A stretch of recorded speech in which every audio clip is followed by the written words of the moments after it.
Hello friends, आप सभी का स्वागत है आज के इस वीडियो में। और आज जो है डे 1 है और डे 1 के दिन हम लोग आज के दिन पढ़ने वाले हैं सिंधु घाटी सभ्यता। और सिंधु घाटी सभ्यता से हम लोग 100 महत्वपूर्ण एमसीक्यू क्वेश्चंस को करने वाले हैं आज के इस वीडियो में।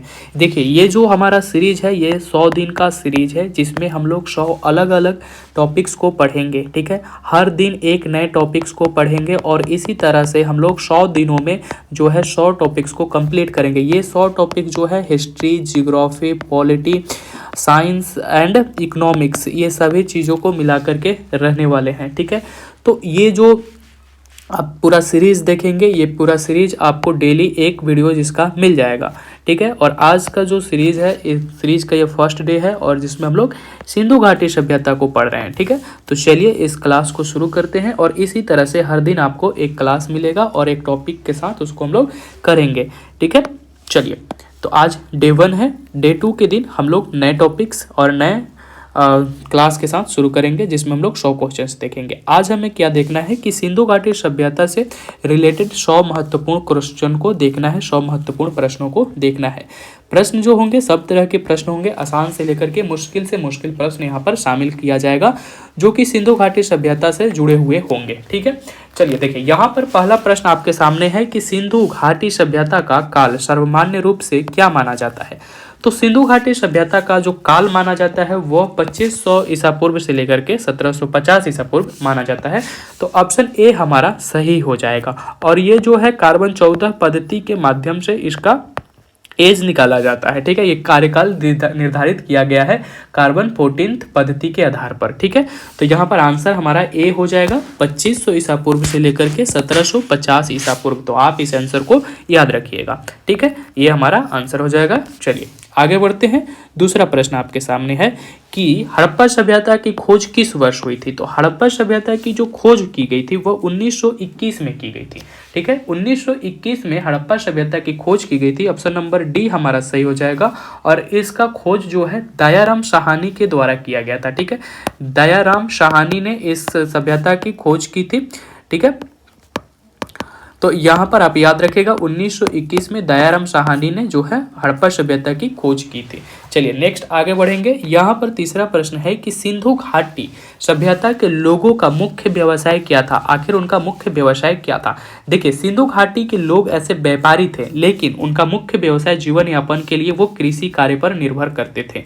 ठीक है, तो ऑप्शन नंबर डी हमारा सही हो जाएगा, कृषि। ठीक है, तो सिंधु घाटी सभ्यता के लोगों का मुख्य व्यवसाय क्या था, कृषि था। वो व्यापार में उन्नत जरूर थे लेकिन वो साथ ही साथ कृषि भी करते थे और कृषि में भी वो उनका मुख्य जो व्यवसाय था वो कृषि ही था। चलिए आगे देखते हैं। चौथा प्रश्न देखिए, यहाँ पर है कि हड़प्पा किस नदी के किनारे स्थित थी। तो हड़प्पा जो है वो रावी नदी के किनारे स्थित थी। ठीक है, प्रश्न संख्या हम लोग 4 देख रहे हैं। तो यहाँ पर जो हड़प्पा है वो रावी नदी के किनारे स्थित था। ऑप्शन नंबर बी हमारा सही हो जाएगा, रावी नदी के किनारे। चलिए अब हम लोग क्वेश्चन नंबर 5 देखेंगे। देखिए क्वेश्चन नंबर 5 आपके सामने है कि मोहनजोदाड़ो का शाब्दिक अर्थ क्या है। देखिए जो मोहनजोदाड़ो है उसका शाब्दिक अर्थ यहाँ पर मृतकों का टीला बताया जाता है। ठीक है, तो मोहनजोदाड़ो का जो शाब्दिक अर्थ है वो क्या है, मृतकों का टीला। ऑप्शन नंबर डी हमारा सही हो जाएगा, मृतकों का टीला। चलिए आगे बढ़ते हैं। प्रश्न संख्या 6 देखिए। प्रश्न संख्या 6 आपके सामने है कि सिंधु सभ्यता का पत्तन नगर यानी कि बंदरगाह कौन सा था। तो ऐसे भी प्रश्न पूछा जा सकता है कि सिंधु सभ्यता का कौन सा बंदरगाह है। ठीक है, तो ऑप्शन नंबर बी यहाँ पर हमारा सही हो जाएगा, लोथल। लोथल जो है सिंधु सभ्यता का एक बंदरगाह नगर है। ठीक है, पत्तन है। ठीक है, तो ऑप्शन नंबर बी हमारा सही हो जाएगा, लोथल। ठीक है, चलिए आगे बढ़ेंगे। प्रश्न संख्या 7 देखेंगे। देखिए प्रश्न संख्या 7 आपसे पूछ रहा है कि कालीबंगन किस राज्य में स्थित है। देखिए कालीबंगन जो है ना, कालीबंगन ये राजस्थान राज्य में स्थित है। कहाँ पर स्थित है, राजस्थान राज्य में स्थित है। ऑप्शन नंबर ए हमारा सही हो जाएगा, कालीबंगन जो है राजस्थान राज्य में स्थित है। चलिए नेक्स्ट आगे देखिए। सिंधु घाटी सभ्यता में बृहत स्नानगार ग्रेट बाथ कहाँ पर पाया गया है। जो ग्रेट बाथ है वो कहाँ पर है ये आपसे पूछा जा रहा है। तो ये जो ग्रेट बाथ है ये जो है मोहनजोदाड़ो में है। ठीक है, ऑप्शन नंबर बी हमारा सही हो जाएगा, मोहनजोदाड़ो में है ग्रेट बात। ऑप्शन नंबर बी मोहनजोदाड़ो में है ग्रेट बात। चलिए आगे बढ़ते हैं, प्रश्न संख्या 9 देखेंगे। देखिए यहाँ पर प्रश्न संख्या 9 है कि सिंधु सभ्यता की मुद्रा में किस देवता के समतुल्य चित्रांकन मिलता है, यानी कि कौन से देवता का चित्रांकन हमें जो है सिंधु सभ्यता की मुद्रा में मिलता है।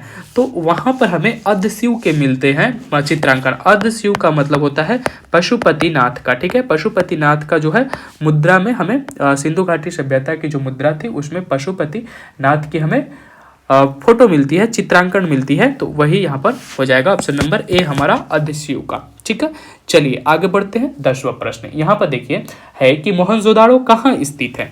ये मोहनजोदाड़ो जो है ये कहाँ पर स्थित है।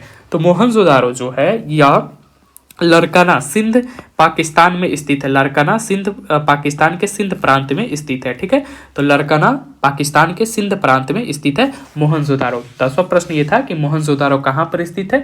तो मोहनजोदाड़ो जो है यह पाकिस्तान में स्थित है। ठीक है, इस तरह से याद रख सकते हैं, पाकिस्तान में स्थित है। पाकिस्तान के कहाँ, सिंध प्रांत के लरकाना में। ठीक है, सिंध प्रांत के लरकाना में। ठीक है, सिंध प्रांत के लरकाना में ये स्थित है। चलिए आगे बढ़ते हैं, प्रश्न संख्या 11 देखेंगे। देखिए प्रश्न संख्या 11 है कि सिंधु सभ्यता किस युग से संबंधित है।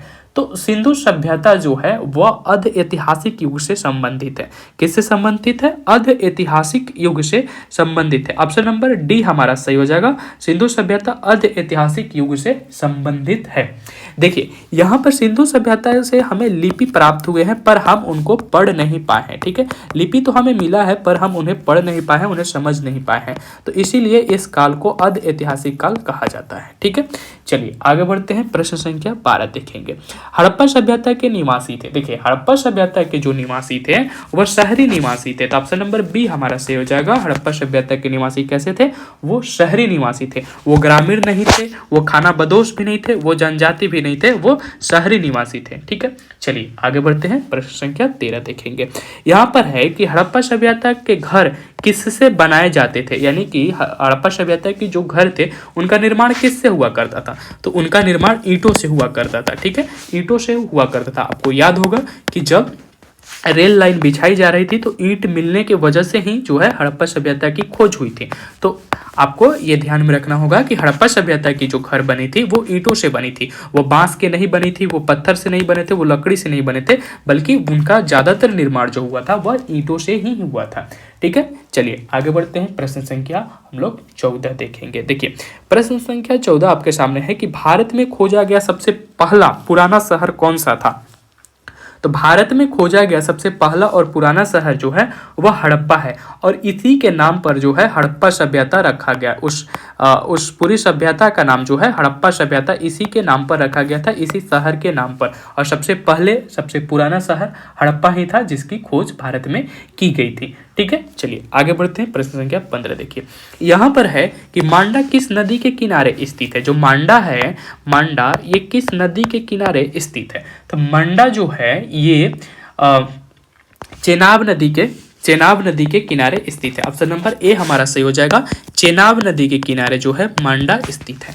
ठीक है, चेनाब नदी। चलिए आगे देखेंगे, यहाँ पर है कि हड़प्पा कालीन स्थल रोपड़ रोपड़ ये पंजाब क्षेत्र में है, किस नदी के किनारे स्थित था। तो यहाँ पर जो रोपड़ है ना, रोपड़ जो है ये स्थित था सतलज नदी के किनारे। ऑप्शन नंबर बी हमारा सही हो जाएगा, सतलज नदी के किनारे।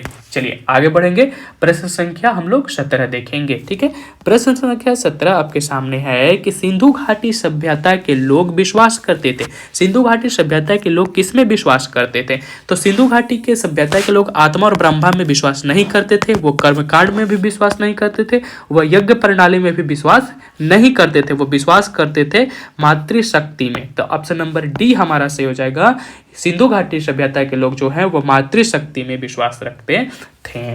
चलिए आगे बढ़ते हैं, प्रश्न संख्या 18 देखिए। यहाँ पर है निम्नलिखित में से कौन सा सिंधु स्थल समुद्र तट पर स्थित नहीं था। कौन सा ऐसा स्थल है जो समुद्र तट पर स्थित नहीं था। तो यहाँ पर ऑप्शन आप देख लीजिए, सुरकोटदा, ठीक है, सुरकोटदा है, लोथल है, बालकोट है और कोट दीजी है। तो आपसे क्या पूछ रहा है कि कौन सा ऐसा स्थल है जो समुद्र तट पर स्थित नहीं था। तो यहाँ पर स्थित नहीं होने में आ जाएगा कोट दीजी। कोट दीजी जो था वह समुद्र तट पर स्थित नहीं था, बाकी जो है वो समुद्र तट पर स्थित था। और लोथल तो इस सभ्यता का एक प्रमुख बंदरगाह था, तो ये तो होगा ही नहीं। और इसी वजह से यहाँ पर कोटदीजी जो है ये क्या हो जाएगा, ये समुद्र तट पर स्थित नहीं था। तो हमारा आंसर हो जाएगा कोटदीजी। चलिए आगे बढ़ते हैं। प्रश्न संख्या 19 यहाँ पर है कि हड़प्पा के लोगों की सामाजिक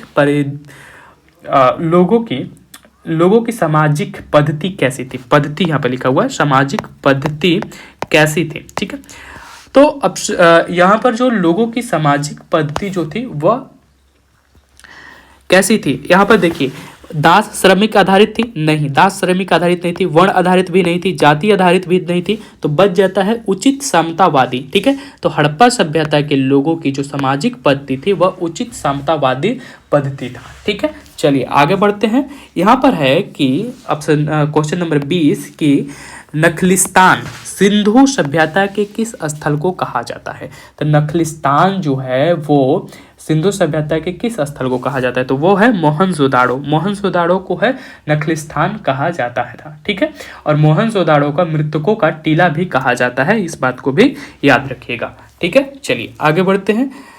प्रश्न संख्या 21 हड़प्पा सभ्यता के संपूर्ण क्षेत्र का आकार किस प्रकार का था। तो हड़प्पा सभ्यता की जो संपूर्ण आकार है वो कैसा है, वो त्रिभुजाकार है। ठीक है, 3 कोनों का इसका विस्तार है, 3 त्रिभुजाकार आकार में इसका विस्तार था। तो ऑप्शन नंबर सी हमारा सही हो जाएगा कि हड़प्पा सभ्यता की संपूर्ण जो क्षेत्रफल है उसका आकार कैसा है, त्रिभुजाकार था। ठीक है, चलिए आगे बढ़ते हैं। प्रश्न संख्या 22 देखेंगे। हड़प्पा सभ्यता के अंतर्गत हल से जोते गए खेत का साक्ष्य कहाँ मिलता है। तो हड़प्पा सभ्यता में हल से जोते गए खेत का जो हमें साक्ष्य मिलता है वो कहाँ से मिलता है, वो कालीबंगा से मिलता है। ऑप्शन नंबर सी हमारा सही हो जाएगा। कालीबंगा से जो है हमें क्या मिलता है, जोते हुए खेत का साक्ष्य मिलता है। ठीक है, कालीबंगा से जोते हुए खेत का साक्ष्य मिलता है। चलिए आगे देखते हैं। सिंधु सभ्यता की ईंटों का अलंकरण किस स्थान से मिलता है, यानी कि सिंधु सभ्यता की ईंटों पर चित्रकारी एक तरह से कहें तो किस स्थान से मिला है। तो ये जो चित्रकारी वाला व्यवस्था जो हमें मिला है वो कालीबंगा से मिला है। ठीक है, ऑप्शन नंबर ए हमारा सही हो जाएगा, कालीबंगा। ठीक है, सिंधु सभ्यता की ईंटों का अलंकरण जो है वह कालीबंगा से मिला हुआ है। चलिए आगे देखते हैं। प्रश्न संख्या 24 मोहनजोदाड़ो से प्राप्त पशुपति शिव मुहर में किन जानवरों का अंकन हुआ है। ठीक है, मोहनजोदाड़ो से प्राप्त पशुपति शिव मुहर में किन जानवरों का अंकन हुआ है। ऑप्शन ए है बाघ एवं हाथी, ऑप्शन बी है गेंडा एवं भैंस, ऑप्शन सी है हिरण और ऑप्शन डी है इनमें सभी। तो यहाँ पर जो हमारा सही आंसर हो जाएगा वो हो जाएगा इनमें सभी। ऑप्शन नंबर डी यहाँ पर सही हो जाएगा। जो हड़प्पा में जो पशुपति शिव की जो हमें मुहर मिली है उस मुहर में जो है सभी जानवरों का यहाँ पर चित्रांकन मिलता है, चाहे वो हाथी हो, चाहे वो बाघ हो, चाहे फिर वो गेंडा हो या फिर वो भैंसा ही क्यों ना हो, ये सभी का हमें वहाँ पर चित्रांकन मिलता है। ठीक है, और हिरण का भी उसी में मिलता है। तो हम यहाँ पर कहेंगे कि इन सभी जानवरों का हमें वहाँ पर साक्ष्य मिलता है उस मुहर में। उस मुहर में सभी का चित्रांकन मिलता है जो कि पशुपति शिव मुहर था। ठीक है, चलिए आगे बढ़ते हैं। प्रश्न संख्या 25 देखेंगे। देखिए यहाँ पर प्रश्न संख्या 25 है कि किस हड़प्पा स्थल से नृत्य मुद्रा वाली स्त्री का कांस्य मूर्ति प्राप्त हुई है। तो नृत्य करती हुई एक स्त्री का कांस्य मूर्ति हमें कहाँ से प्राप्त हुआ है ये बताना है आपको। तो ये प्राप्त हुआ था मोहनजोदाड़ो से। ऑप्शन नंबर ए हमारा सही हो जाएगा। मोहनजोदाड़ो से जो है नृत्य मुद्रा वाली स्त्री की कांस्य मूर्ति हमें प्राप्त हुई थी। ऑप्शन नंबर ए मोहनजोदाड़ो से। चलिए आगे बढ़ते हैं। प्रश्न संख्या 26 देखिए। सिंधु घाटी सभ्यता जानी जाती है, आखिर सिंधु घाटी सभ्यता किस लिए जानी जाती है। ऑप्शन ए है अपने नगर नियोजन के लिए, बिल्कुल सही बात है। मोहनजोदाड़ो और हड़प्पा के लिए, ये भी सही बात है। अपने कृषि संबंधी कार्यों के लिए, ये भी सही है। तो यहाँ पर हो जाएगा उपयुक्त सभी। तो यहाँ पर जो सिंधु घाटी सभ्यता है वह जानी जाती है अपने नगर नियोजन प्रणाली के लिए, मोहनजोदाड़ो और हड़प्पा के लिए, अपने कृषि संबंधी कार्यों के लिए। तो यहाँ पर हमारा आंसर हो जाएगा उपयुक्त सभी। ठीक है, तो यहाँ पर हम लोग देखेंगे क्वेश्चन नंबर 27 पूछ रहा है कि निम्नलिखित में से कौन सा सिंधु स्थल भारत में स्थित है। ठीक है, आपको बताना है कि कौन सा इसमें से सिंधु स्थल है जो भारत में स्थित है। तो यहाँ पर ऑप्शन नंबर हमारा सी सही हो जाएगा, लोथल। लोथल जो है वह गुजरात में स्थित है, गुजरात के भारत में स्थित, मतलब भारत के गुजरात में स्थित है, गुजरात राज्य में ये लोथल जो क्षेत्र है ये स्थित है। तो यहाँ पर ऑप्शन नंबर सी हमारा सही हो जाएगा, लोथल। ठीक है, तो आपसे पूछ रहा है कि कौन सा सिंधु स्थल है जो भारत में स्थित है, तो वो लोथल है जो भारत में स्थित है। और भारत में कहाँ पर स्थित है, गुजरात में स्थित है। ठीक है, गुजरात में ये स्थित है। चलिए आगे बढ़ते हैं, प्रश्न संख्या 28 देखेंगे। देखिए प्रश्न संख्या 28 आपके सामने है कि भारत में चांदी की उपलब्धता की प्राचीनतम साक्ष्य मिले हैं। जो चांदी की उपलब्धता की हमें प्राचीनतम साक्ष्य कहाँ से मिला है, तो मिला है हड़प्पा संस्कृति से। हमें हड़प्पा संस्कृति से ही सबसे पहले हमें चांदी के उपलब्धता की साक्ष्य मिला है कि भारत में जो है चांदी थी और लोग उसका उपयोग करना जानते थे। ठीक है, चलिए आगे बढ़ते हैं। हड़प्पा संस्कृति से हमें चांदी की उपलब्धता की प्राचीनतम साक्ष्य मिले हुए हैं। ऑप्शन नंबर ए हमारा सही हो जाएगा। चलिए आगे देखते हैं, प्रश्न संख्या 29 यहाँ पर है कि सिंधु सभ्यता के बारे में कौन सा कथन असत्य है। ठीक है, कौन सा कथन असत्य है ये आपको बताना है। ऑप्शन ए है कि नगरों में नालियों की सुदृढ़ व्यवस्था थी। नगरों में नालियों की सुदृढ़ व्यवस्था थी, बात सही है।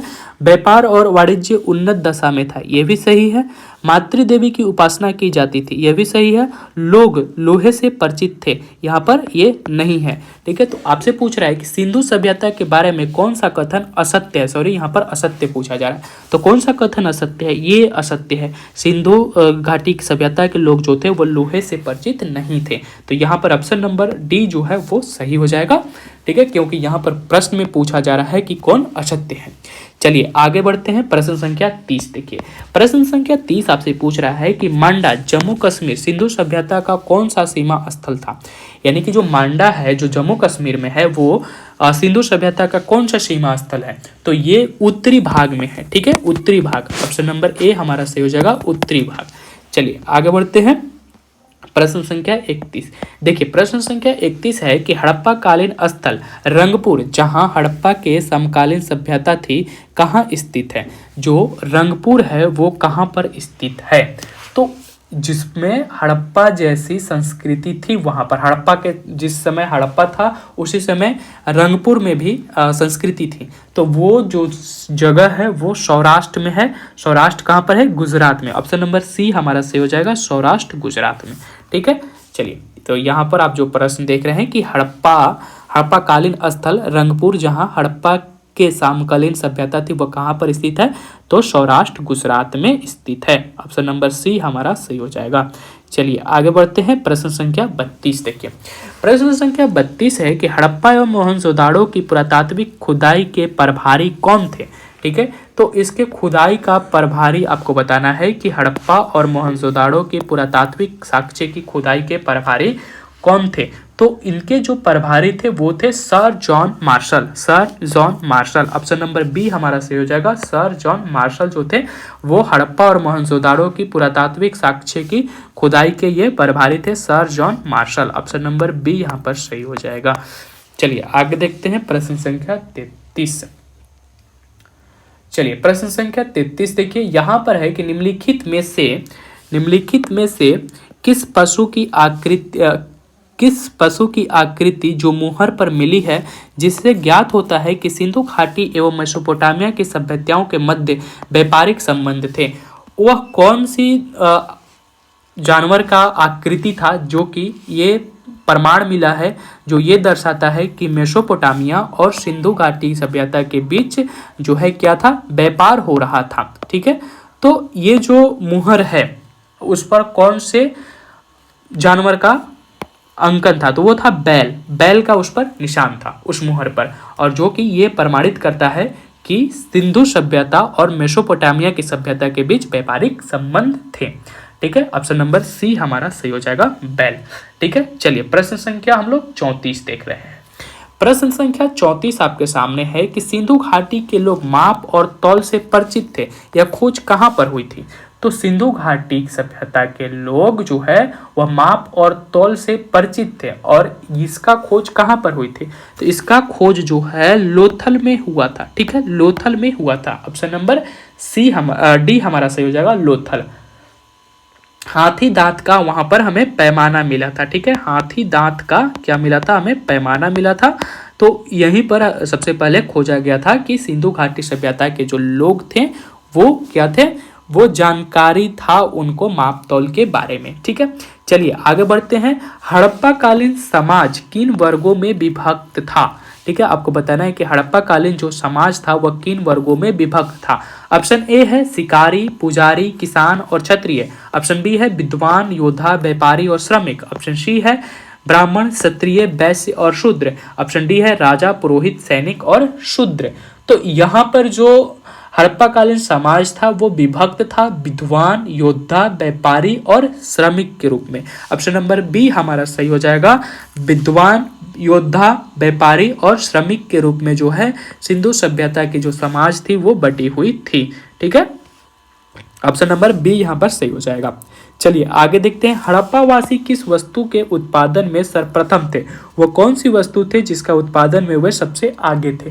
तो यहाँ पर हड़प्पा सभ्यता के लोग जो थे ये जो थे वो कपास को उगाने में, ठीक है, ऑप्शन नंबर सी, कपास को उगाने में आगे थे। ठीक है, कपास का उत्पादन करने में वे सर्वप्रथम थे।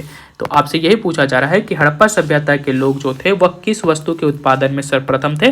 तो वह कपास ऐसी वस्तु थी जिसमें वो सर्वप्रथम थे। ठीक है, चलिए आगे बढ़ते हैं। पैमाने की खोज ने, प्रश्न संख्या 37 देखेंगे। पैमाने की खोज ने यह सिद्ध कर दिया है कि सिंधु घाटी के लोग माप और तौल से परिचित थे। यह खोज कहाँ हुई थी? तो यह खोज जो हुई थी लोथल में हुई थी। ऑप्शन नंबर डी यहाँ पर सही हो जाएगा, लोथल में यह खोज हुई थी। ठीक है, चलिए आगे बढ़ते हैं। प्रश्न संख्या हम लोग देखेंगे 38। यहाँ पर है कि हड़प्पा काल का तांबे का रथ किस स्थान से प्राप्त हुआ है? तो हड़प्पा काल के जो तांबे का रथ था वो हमें किस जगह से प्राप्त हुआ है? तो वह हुआ है दौमदाबाद से। ऑप्शन नंबर सी हमारा सही हो जाएगा, दौमदाबाद से। दौमदाबाद कहाँ पर है? महाराष्ट्र में है। ठीक है, महाराष्ट्र में दौमदाबाद से हमें जो है वह हड़प्पा काल की तांबे के रथ मिली है। तांबे का रथ जो है हमें मिला है दौमदाबाद से। ऑप्शन नंबर सी सही हो जाएगा। ठीक है, चलिए आगे बढ़ते हैं। यहाँ पर है कि हड़प्पावासी किन किन धातुओं का आयात करते थे? ठीक है, कौन कौन से धातुओं का आयात करते थे? चलिए देख लेते हैं। पहला है चांदी, टीन और सोना। ठीक है, चांदी, टीन और सोना, चांदी, टीन और सोना। ठीक है, तो यहाँ पर जो हड़प्पा सभ्यता के लोग थे ये किन किन चीज़ों का निर्यात करते? तो ये तीनों चीज का जो है आयात करते थे। चांदी, टीन और सोना, ये तीनों चीज़ों का क्या करते थे? वो आयात करते थे। ठीक है, ऑप्शन नंबर ए हमारा सही हो जाएगा, 1, 2 और 3। ठीक है, ये तीनों चीज़ों का, चांदी हो गया, सोना हो गया, ठीक है, सोना हो गया और टीन हो गया, इन तीनों का वे सिंधु सभ्यता के लोग क्या करते थे? आयात किया करते थे। ठीक है, चलिए आगे बढ़ते हैं। हड़प्पा वासी लाजवर्द भवन निर्माण सामग्री का आयात कहाँ से करते थे? तो लाजवर्द क्या है? एक भवन निर्माण क्या है? सामग्री है। और आपसे पूछा जा रहा है कि ये कहाँ से वे लोग आयात करते थे, लाते थे? तो ये हिंदू कुश क्षेत्र के बदख्शांस से लाया करते थे, बदख्शांस से लाया करते थे। ठीक है, हिंदू कुश क्षेत्र से। ऑप्शन नंबर ए हमारा सही हो जाएगा। चलिए आगे देखते हैं। अफगानिस्तान स्थित सिंधु सभ्यता के स्थल है। अफगानिस्तान में स्थित सिंधु सभ्यता के स्थल कौन कौन से हैं? तो अफगानिस्तान में स्थित जो सिंधु के सभ्यता के स्थल हैं वह है मुंडीगाख और शोरतुगोई। ये दोनों जो जगह हैं ये दोनों कहाँ पर स्थित है? अफगानिस्तान में स्थित है। तो हमारा ऑप्शन नंबर सी सही हो जाएगा। ए और बी दोनों जो है ये अफगानिस्तान में स्थित हैं।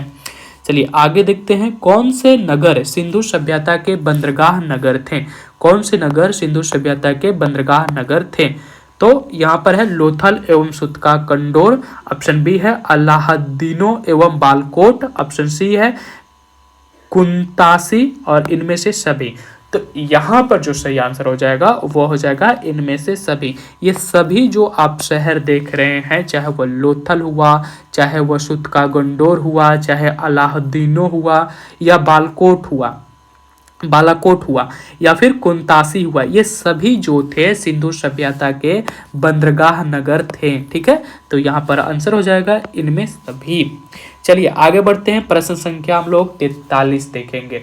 देखिए प्रश्न संख्या आपके सामने 43 है कि किस हड़प्पा कालीन स्थल में पुजारी की परस्तर मूर्ति प्राप्त हुई है। पुजारी की परस्तर मूर्ति कहाँ पर प्राप्त हुई थी? तो ये हड़प्पा से प्राप्त हुई थी। ठीक है, ऑप्शन नंबर ए हमारा सही हो जाएगा, हड़प्पा। ठीक है, चलिए आगे बढ़ते हैं। किस हड़प्पा कालीन स्थल से पुजारी की परस्तर मूर्ति प्राप्त हुई है? तो वो है हड़प्पा। ऑप्शन नंबर ए हमारा सही हो जाएगा। चलिए आगे बढ़ते हैं। प्रश्न संख्या 44 देखेंगे। किस सिंधु कालीन स्थल से एक ईंट पर बिल्ली का पीछा करते हुए कुत्ते के पंजे के निशान मिले हैं? वह कौन सा सिंधु स्थल है जहां पर एक ईंट मिला है, उस ईंट पर बिल्ली और कुत्तों के पंजे हैं, यानी कि बिल्ली का पीछा करते हुए कुत्ते के पंजे। तो ये जो जगह था ये चूहंदड़ो था। चूहंदड़ो में ऐसा एक ईंटा मिला है जिस पर बिल्ली का पीछा करते हुए कुत्तों के पंजों का निशान है। ठीक है, चलिए आगे बढ़ते हैं। प्रश्न संख्या 45 यहाँ पर है कि किस हड़प्पा कालीन स्थल से प्राप्त जार पर चोंच में मछली दबाए चिड़िया एवं पेड़ के नीचे खड़ी लोमड़ी का चित्रांकन मिलता है, जो पंचतंत्र की लोमड़ी की कहानी के सदृश है। ठीक है, आपसे पूछ रहा है कि वह हड़प्पा कालीन स्थल कौन सा है जहां प्राप्त एक जार पर चोंच में मछली दबाए चिड़िया और पेड़ के नीचे खड़ी लोमड़ी का चित्रांकन मिला है। तो ये जगह जो थी वह था लोथल। लोथल से ये हमें चीजें मिली थी। ठीक है, लोथल से ये चीजें हमें मिली थी एक जार पर, जो है जिस पर हमें क्या मिलता है, एक जार पर हमें क्या मिलता है, चोंच में दबाई मछली एक चिड़िया एवं पेड़ के नीचे खड़ी लोमड़ी का चित्रांकन। और ये जो कहानी है ये पंचतंत्र की लोमड़ी की कहानी के सदृश है, उसी के जैसा लगता है। तो ये हमें कहाँ से मिला है? ये हमें मिला है लोथल से। ठीक है, चलिए आगे बढ़ते हैं। प्रश्न संख्या 46 देखेंगे। यहाँ पर है कि स्वतंत्रोत्तर भारत आफ्टर इंडिपेंडेंस में सबसे अधिक संख्या में हड़प्पा युगीन स्थलों की खोज किस प्रांत में हुई है? ऑप्शन ए है गुजरात, ऑप्शन बी है राजस्थान और ऑप्शन सी है पंजाब एवं हरियाणा, ऑप्शन डी है उत्तर पश्चिम उत्तर प्रदेश। तो यहाँ पर आंसर हो जाएगा गुजरात। ठीक है, ऑप्शन नंबर ए हमारा सही है, गुजरात। ठीक है, गुजरात में आफ्टर इंडिपेंडेंस बहुत अधिक मात्रा में हड़प्पा स्थलों की खोज हुई है। ऑप्शन नंबर ए हमारा सही हो जाएगा। चलिए आगे देखते हैं। प्रश्न संख्या 47 यहाँ पर एक निम्नलिखित में से कौन सी फसल हड़प्पा कालीन लोगों का मुख्य खाद्यान्न नहीं था? आपसे क्या पूछ रहा है? नहीं था। कौन सा ऐसा फसल है जो हड़प्पा कालीन लोगों का मुख्य खाद्यान्न फसल नहीं था? तो यहाँ पर हमारा सही आंसर हो जाएगा चावल। चावल जो था उनका खाद्यान्न फसल नहीं था, मुख्य खाद्यान्न फसल नहीं था। ठीक है, मुख्य खाद्यान्न फसल नहीं था। चलिए आगे बढ़ते हैं। प्रश्न संख्या 48 देखिए। कथन और कारण वाला गया, हड़प्पा तथा मोहनजोदड़ो अब विलुप्त हो गए हैं। बात सही है, ये अब विलुप्त हो गए हैं, ये कथन तो सही है। दूसरा कार्य है कि वे उत्खनन के दौरान प्रकट हुए हैं। देखिए उत्खनन के दौरान वो प्रकट हुए हैं, लेकिन ये खोजा गया है। ठीक है, ये खोजा गया है, न कि ये फिर से जीवित हो गए हैं। इस तरह से तो नहीं है ना कि फिर से वो जीवित हो गए हैं, ये सिर्फ खोज हुआ है। तो ऑप्शन नंबर बी सही हो जाएगा। ए और आर दोनों सही है, परंतु आर जो है ए का सही स्पष्टीकरण नहीं है। ठीक है, तो यहाँ पर हम ऑप्शन नंबर बी मारकर चलेंगे। ठीक है, प्रश्न संख्या 48 दोनों बात सही है कि हड़प्पा स्थल जो थे, हड़प्पा तथा मोहनजोदड़ो जो है वह विलुप्त हो चुके थे। ठीक है, बात सही है। उत्खनन के दौरान प्रकट हुए थे, ये भी बात सही है कि उत्खनन के दौरान प्रकट हुए थे, लेकिन यहाँ पर विलुप्त होने में और प्रकट होने में कोई संबंध तो नहीं यहाँ पर दिखता है ना। ठीक है, या विलुप्ति का कारण तो ये नहीं ना है, तो ये बात यहाँ पर हो गया, इसीलिए हमारा ऑप्शन नंबर बी सही हो जाएगा। सिंधु घाटी सभ्यता के संदर्भ में निम्नलिखित कथनों पर विचार कीजिए, हमें विचार करना है। ऑप्शन ए कथन और कारण की तरह है कि यह मुख्यतः लौकिक सभ्यता थी तथा उसमें धार्मिक तत्व यद्यपि उपस्थित था, वर्चस्वशाली नहीं था। बात सही है। देखिए यहाँ पर धार्मिक तत्व जरूर था, क्योंकि हम देखते हैं कि वहाँ पर पूजा पाठ किया जाता है। पूजा पाठ मंदिर तो नहीं मिला है, लेकिन यहाँ पर जो हमें मिला है उसके बारे में हम समझते हैं कि हमें मातृ देवी की मूर्तियाँ मिली हैं। ठीक है। अच्छा, दूसरा बात करें कि उस काल में भारत में कपास के से वस्त्र बनाए जाते थे, तो ये भी बात सही है। ठीक है, ये भी बात सही है। तो यहाँ पर हमारा आंसर हो जाएगा ऑप्शन नंबर सी, 1 और 2 दोनों। आपसे पूछ रहा है कि निम्नलिखित कथनों पर विचार कीजिए, हमें विचार करना है और ये बताना है क्या कि यहाँ पर हमें दोनों पर कथनों पर विचार कीजिए। और कथन आप देखिए कि पहला कथन है कि यह प्रमुखतः लौकिक सभ्यता थी, बात सही है, तथा इसमें धार्मिक तत्व यद्यपि उपस्थित था, इसमें धार्मिक तत्व जरूर था, लेकिन धार्मिक तत्व की वर्चस्व नहीं थी, वर्चस्वशाली नहीं था, तो ये कथन सही है। दूसरा कथन है कि उस काल में भारत में कपास की वस्त्र बनाए जाते थे, ये भी बात सही है। तो अतः ए और 2 दोनों बातें यहाँ पर सही है, ऑप्शन नंबर सी सही हो जाएगा। चलिए आगे बढ़ते हैं। यहाँ पर है सुमेलित कीजिए, हमें क्या करना है, मिलान करना है। देखिए एक तरफ आप देखेंगे कि स्थलों का नाम दिया गया है, दूसरी तरफ नदियों का नाम दिया गया है। ठीक है, तो यहां पर आप देखेंगे कि हड़प्पा कहां पर स्थित है, तो हड़प्पा जो है वो रावी नदी के तट पर स्थित है, ये तो मिला हुआ है। ठीक है, मोहनजोदाड़ो कहां पर था, तो मोहनजोदाड़ो सिंधु नदी के तट पर स्थित था, यह भी मिला हुआ है। ठीक है, तीसरा है लोथल कहाँ है, भोगवा नदी पर। ठीक है, भोगवा नदी पर, यह भी सही है। और ऑप्शन नंबर डी है कालीबंगा कहाँ है, घग्गर नदी पर, तो यह भी मिला हुआ है। तो ये चारों मिले हुए हैं, तो ऑप्शन नंबर ए हमारा सही हो जाएगा। ए का 1, बी का 2, सी का 3 और डी का 4। ठीक है, तो ये चारों मिले हुए हैं। याद रखने के लिए याद रखिए कि हड़प्पा जो है वह रावी नदी के तट पर है, मोहनजोदाड़ो जो है सिंधु नदी के तट पर है, और लोथल जो है वह भोगवा नदी के तट पर है, और कालीबंगा जो है वह घग्गर नदी के तट पर है। चलिए आगे देखते हैं। यहाँ पर है प्रश्न संख्या 51 कि हड़प्पा कालीन स्थलों में अभी तक किसी धातु से प्राप्त नहीं है। किस धातु की प्राप्ति नहीं हुई है, वह कौन सी धातु है जिसकी अभी तक हमें प्राप्ति नहीं हुई है, तो वह है लोहा। लोहा का अभी तक हमें कोई साक्ष्य ऐसा मिला नहीं है सिंधु सभ्यता से हड़प्पा कालीन स्थलों से। ठीक है, तो ऑप्शन नंबर डी यहाँ पर से हो जाएगा लोहा।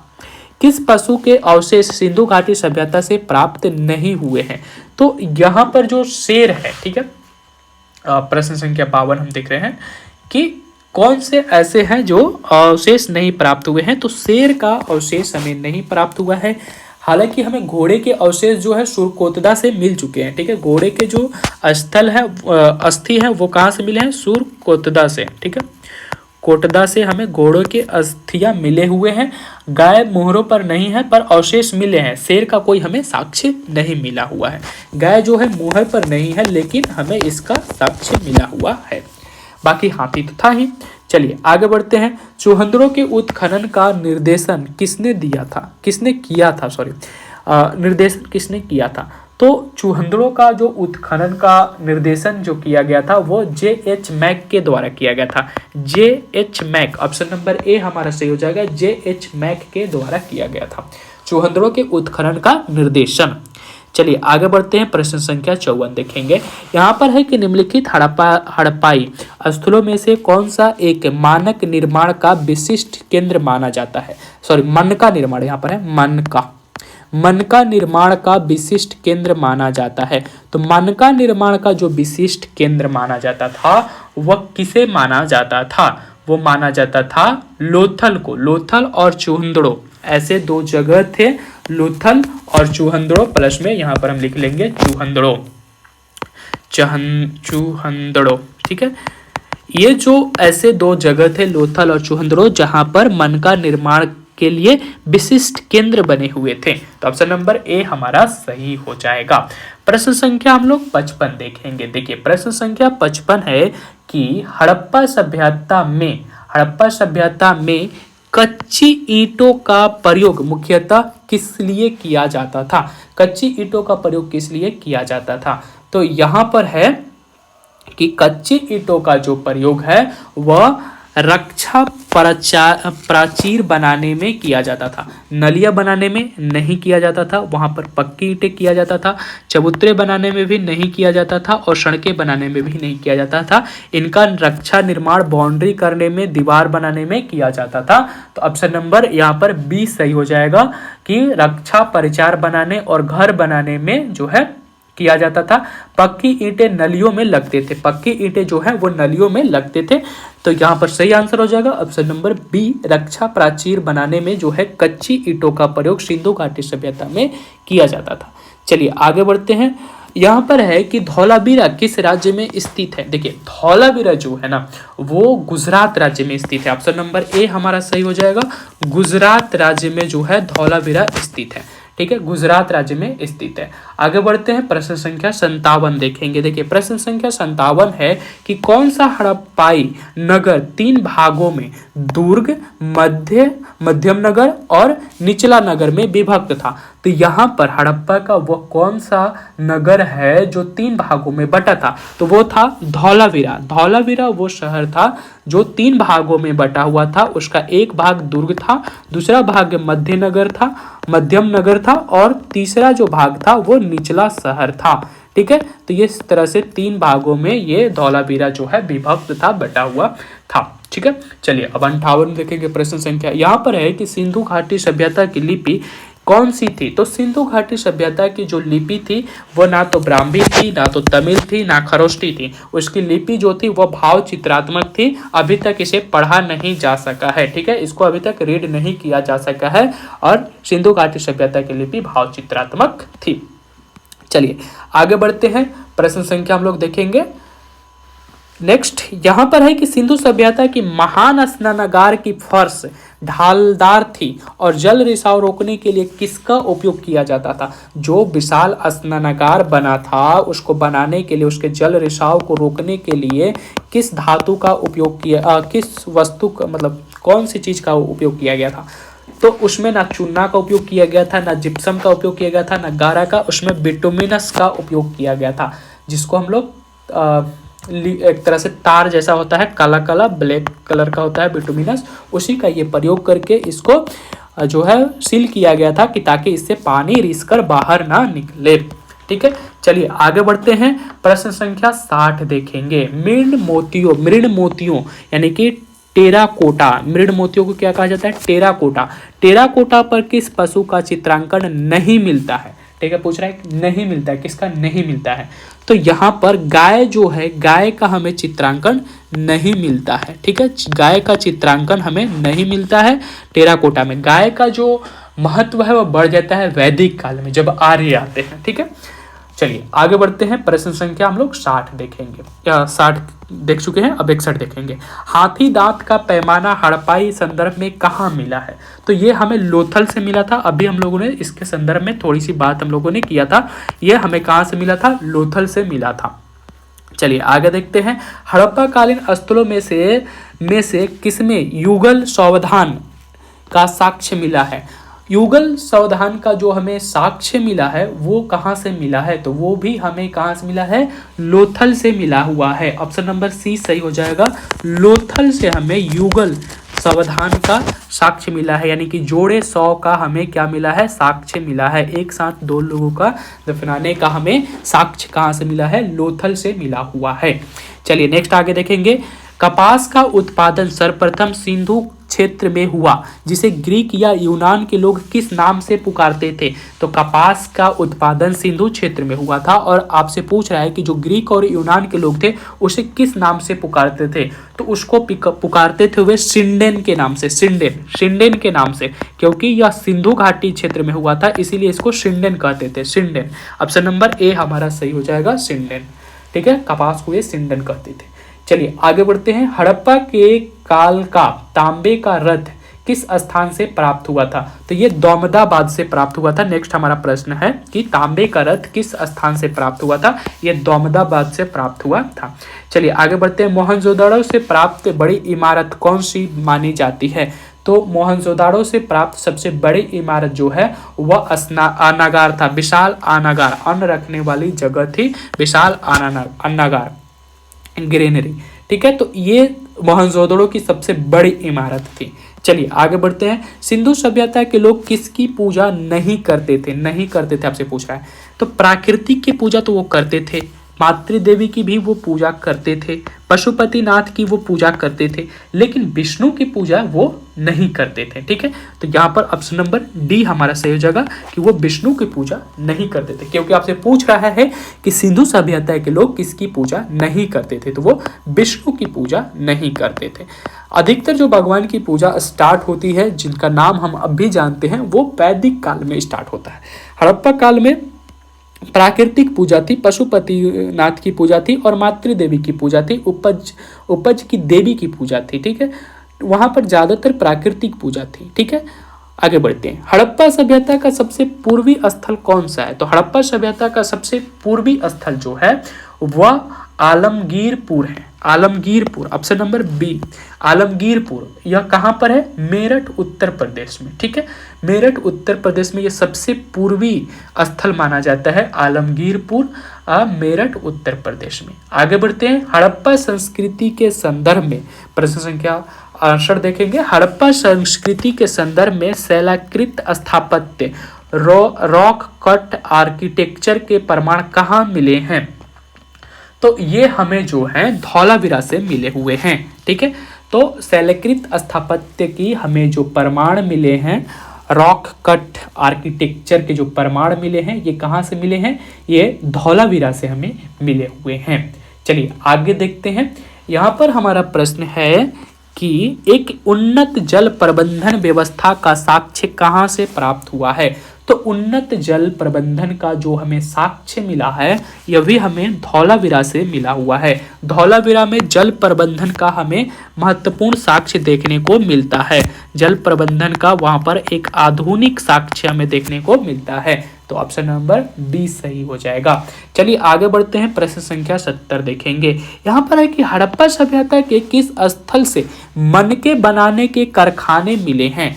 तो मनके बनाने की जो हमें कारखाने मिले हैं, ये लोथल और चूहंदरों से मिले हैं। ऑप्शन नंबर ए हमारा सही हो जाएगा। लोथल और चूहंदरों से जो है मनके बनाने के हमें कारखाने मिले हुए हैं। चलिए प्रश्न संख्या 71 देखेंगे। हड़प्पा सभ्यता में शवों को दफनाने और जलाने दोनों की प्रथाएं कहाँ प्रचलित थी? तो हड़प्पा सभ्यता में जो है शवों को दफनाने और जलाने दोनों जो प्रथाएं थी वो कहाँ पर स्थित थी? तो वो हड़प्पा में दफनाना और मोहनजोदड़ो में जलाना ये प्रथा थी। ठीक है, तो हड़प्पा में क्या किया जाता था? हड़प्पा में शवों को दफनाया जाता था। ठीक है, और मोहनजोदड़ो में क्या किया जाता? जलाया जाता था। तो ऑप्शन नंबर ए हमारा सही हो जाएगा, हड़प्पा और मोहनजोदड़ो।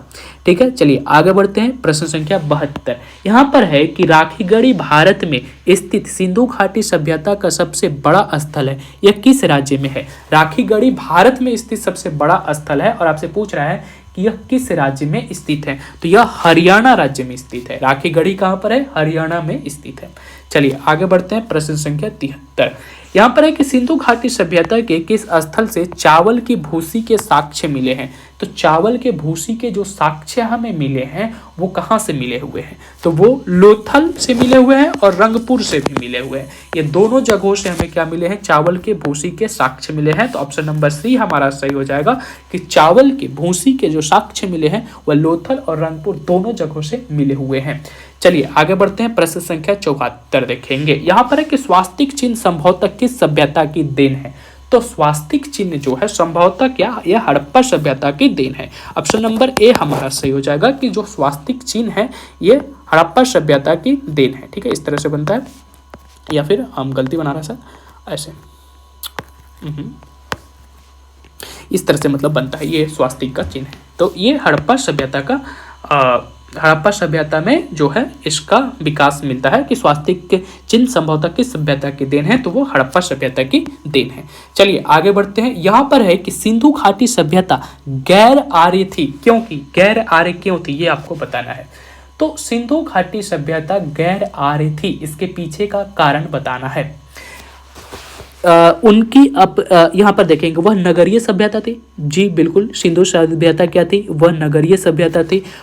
उसकी अपनी लिपि थी, सिंधु घाटी सभ्यता की अपनी लिपि थी, उसकी खेतीहर अर्थव्यवस्था थी, ये भी बात सही है, उसका विस्तार नर्मदा घाटी तक था।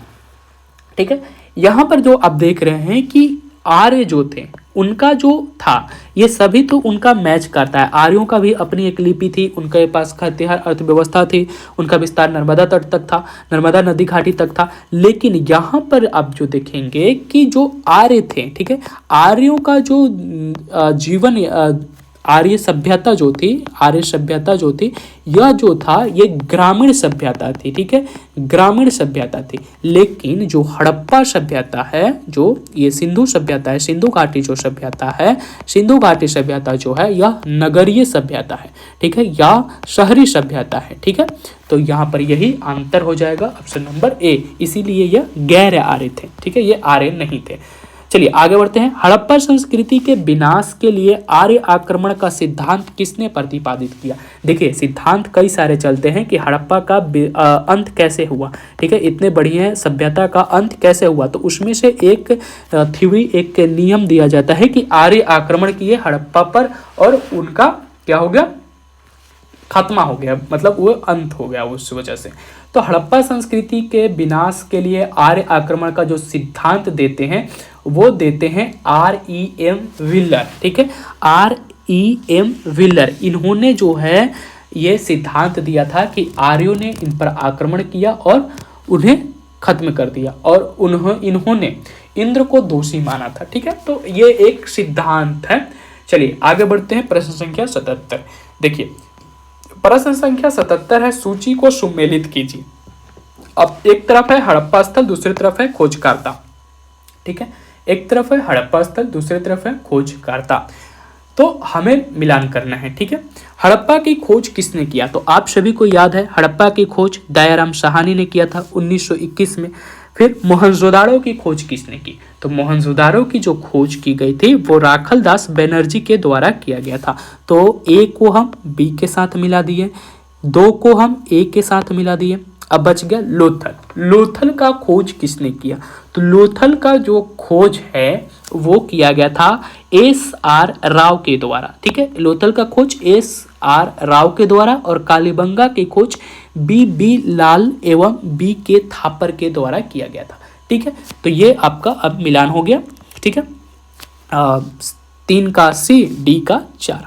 ठीक है, 4 का D, तो इस तरह से हम मिलान कर लेंगे। ए का हम क्या मिलान किए?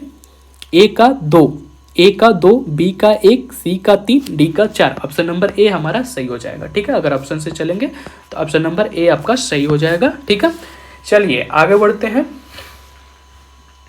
प्रश्न संख्या 78। देखिए यहाँ पर है कि निम्नलिखित पर विचार कीजिए। ठीक है, यहाँ पर हमें विचार करना है। क्या विचार करना है कि हड़प्पा के निवासी सोना, चांदी, तांबा और कांसा का उपयोग जानते थे। सोना, चांदी, तांबा और कांसा का उपयोग ये जानते थे, बात सही है। हड़प्पा के लोग घोड़े का उपयोग युद्ध में रथ खींचने के लिए करते थे, ये नहीं करते थे। ठीक है, युद्ध में घोड़े का रथ का उपयोग नहीं करते थे वो। ठीक है, तो यहाँ पर हमारा जो आंसर हो जाएगा वो केवल 1 हो जाएगा, ऑप्शन नंबर ए। ठीक है, केवल 1। ठीक है, तो यहाँ पर है कि घोड़े का उपयोग जो है वो युद्ध रथ के लिए जो किया जा रहा था, युद्ध में रथ खींचने का किया जा रहा था, वो वैदिक युग में किया जा रहा था, न कि सिंधु सभ्यता में। ठीक है, वो वैदिक सभ्यता में हो रहा था। किस पुरातात्विक स्थल से गर्ता आवास, ठीक है, गर्त आवास के प्रमाण मिले हैं जो नवपाषाण काल और सिंधु सभ्यता के संक्रमण को दर्शाते हैं? तो ये जो प्रमाण हमें मिले हैं ये बुर्जहोम से मिले हुए हैं। बुर्जहोम कश्मीर से ये गर्ता हाउस के प्रमाण मिले हैं, जो कि अंडर इस तरह से घर बने हुए हैं, वो जो है कश्मीर से हमें प्राप्त हुए हैं इसका। चलिए प्रश्न संख्या 80 देख लीजिए। ठीक है, यहाँ पर है झूकर और झांगर, झूकर और झांगर संस्कृति के अवशेष किस हड़प्पियाई स्थल के बाद के स्तरों में मिले हैं? ठीक है, यहाँ पर है कि झूकर और झांगर संस्कृति के अवशेष किस हड़प्पाई स्थल के बाद के स्तरों से मिला है? ऑप्शन ए है मोहनजोदाड़ो, ऑप्शन बी है चुहंदड़ो, ऑप्शन सी है कोटदीजी और ऑप्शन डी है अमीरी। आमिरी। ठीक है, तो यहाँ पर सही आंसर हो जाएगा ऑप्शन नंबर बी, चूहंदड़ो। चूहंदड़ो वो जगह है, वो स्थल है जहाँ पर झूकर और झांगर संस्कृति के अवशेष मिले हुए हैं। ठीक है, चलिए आगे बढ़ते हैं। यहाँ पर है कि सिंधु घाटी सभ्यता के में फायंस क्या था। फायांस क्या था, तो फायांस क्या है ये आपको बताना है। फायांस क्या है, तो फायांस जो था वो क्या था ये आपको बताना है।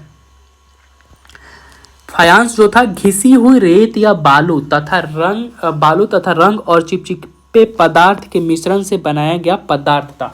यह एक प्रकार का पदार्थ था जिसको जो है घिसी हुई रेत, बालू तथा रंग के चिपचिपे पदार्थ के मिश्रण से बनाया जाता था। इसका उपयोग जो है मनके बनाने में, चूड़ियाँ बनाने में किया जाता था। तो इसका उपयोग जो है चूड़ियाँ बनाने में किया जाता था। यहाँ पर याद रखिएगा, फेयंस क्या है, एक प्रकार का मिश्रण था जो कि मिश्र करके कई सारी चीज़ों को, रेत, बालू और चिपचिपा पदार्थ को, और फिर उसके बाद उसको बनाया जाता था। ठीक है, चलिए आगे बढ़ते हैं। प्रश्न संख्या 82 देखेंगे। हड़प्पा सभ्यता के पतन के संदर्भ में बाढ़ को प्रमुख कारण मानने वाला विद्वान कौन था। तो बाढ़ को प्रमुख कारण मानने वाले जो विद्वान थे वो थे जॉन मार्शल और मैके। जॉन मार्शल और मैके जो ऐसे विद्वान थे जो हड़प्पा सभ्यता के पतन के संदर्भ में बाढ़ को यहाँ पर क्या मान रहे थे, कारण मान रहे थे कि हड़प्पा सभ्यता का जो पतन हुआ वो बाढ़ के कारण हुआ है, और ऐसी मान्यता जो था वह जॉन मार्शल और मैके के था। ठीक है, चलिए आगे बढ़ते हैं। प्रश्न संख्या 83 देखेंगे। प्रश्न संख्या आपके सामने 83 है कि हड़प्पा लिपि के बारे में सबसे उपयुक्त कथन कौन सी है। ऑप्शन ए है यह दाईं से बाईं लिखी जाती थी। ऑप्शन बी है यह दाईं से बाईं लिखी जाती थी। यह बुस्ट्रोनफेंडन शैली में लिखी जाती थी, या फिर देवनागरी लिपि में लिखी जाती थी। तो यहाँ पर जो लिपि था सिंधु घाटी सभ्यता की लिपि, उसको तो पढ़ा नहीं जा सका है अभी तक, लेकिन उसकी जो लिखावट है उससे यह समझ में आया है कि इसकी लिखावट जो है ब्रोस्टोफेडन शैली में लिखा गया है। ब्रोस्टोफेडन शैली में लिखा गया है। इसमें क्या होता था कि जैसे एक तरफ से इधर से सीधा लिखा जाएगा, फिर दूसरा लाइन इधर से लिखा जाएगा, तीसरा लाइन इस तरफ से, चौथा लाइन इस तरफ से। तो इस तरह से यहाँ पर इस लिपि में लिखा जाता है। ठीक है, चलिए आगे बढ़ते हैं। किस स्थल से एक, तो यहाँ पर आंसर हो जाएगा ऑप्शन नंबर सी। ठीक है, किस लिपि में था, तो ब्रोस्टोफेडन शैली में लिखा गया था। चलिए आगे बढ़ते हैं। किस स्थल में एक समाधि R37 मिली है। किस स्थल से हमें समाधि R37 मिली हुई है, तो ये मिली हुई है हड़प्पा से। ऑप्शन नंबर बी हमारा सही हो जाएगा। R37 जो है वो कहाँ से मिली हुई है, वो हमें हड़प्पा से मिली हुई है। ठीक है, चलिए आगे बढ़ते हैं। शतरंज के बोर्ड, अगला प्रश्न है कि शतरंज के बोर्ड, चेस बोर्ड के नमूने किस स्थल से प्राप्त हुए हैं। तो चेस बोर्ड के नमूने जो है हमें लोथल से प्राप्त हुए हैं। ठीक है, ऑप्शन नंबर सी यहाँ पर सही हो जाएगा, लोथल से प्राप्त हुए हैं। चेस बोर्ड, शतरंज के नमूने हमें कहाँ से प्राप्त हुए हैं, लोथल से प्राप्त हुए हैं। चलिए आगे बढ़ते हैं। प्रश्न संख्या 86। प्रश्न संख्या 86 है कि हड़प्पा सभ्यता में सिनौली हाल ही में चर्चा में क्यों था। सिनौली हाल ही में चर्चा में क्यों था, आखिर इसके पीछे चर्चा के कारण क्या थे।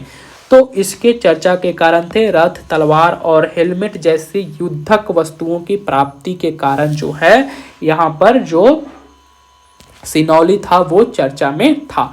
यहाँ से रथ, तलवार और हेलमेट जैसे युद्धक वस्तुओं की प्राप्ति हुई है। चलिए आगे बढ़ते हैं। प्रश्न संख्या 87 देखेंगे। निम्नलिखित में से कौन सा स्थल सिंधु सभ्यता का सबसे दक्षिणी स्थल है।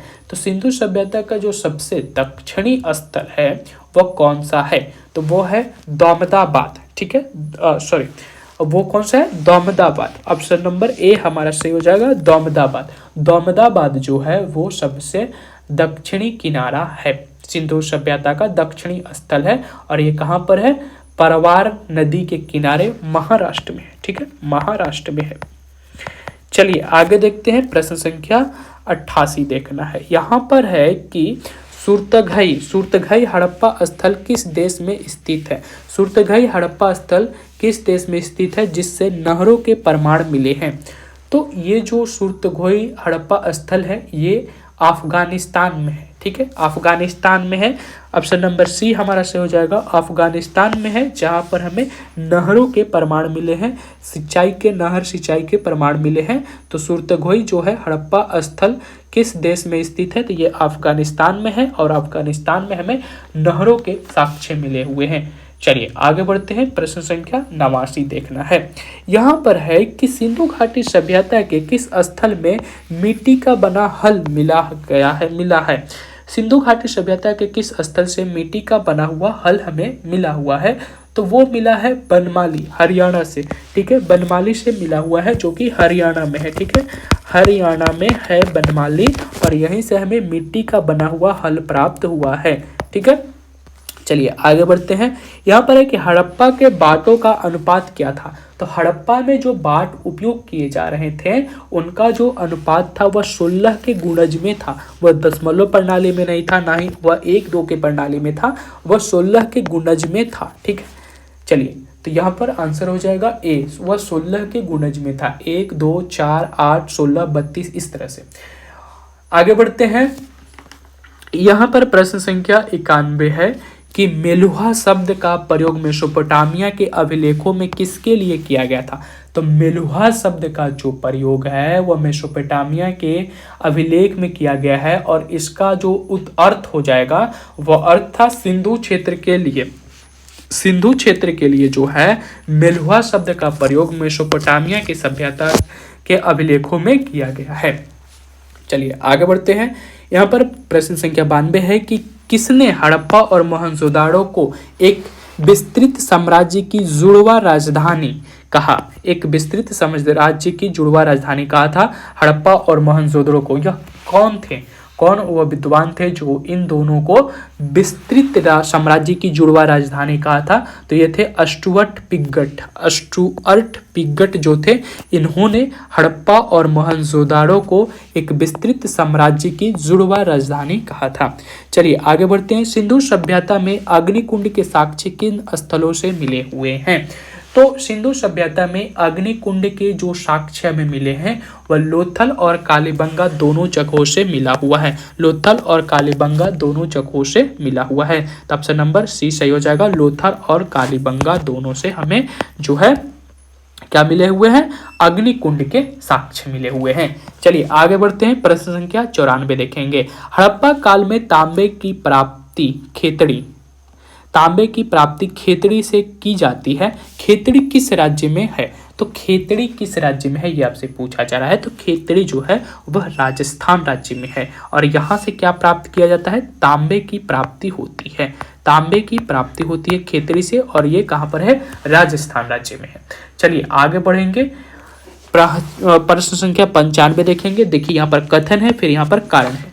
कथन समझते हैं। हड़प्पा के लोग सफाई और स्वच्छता के प्रति अत्यधिक जागरूक थे।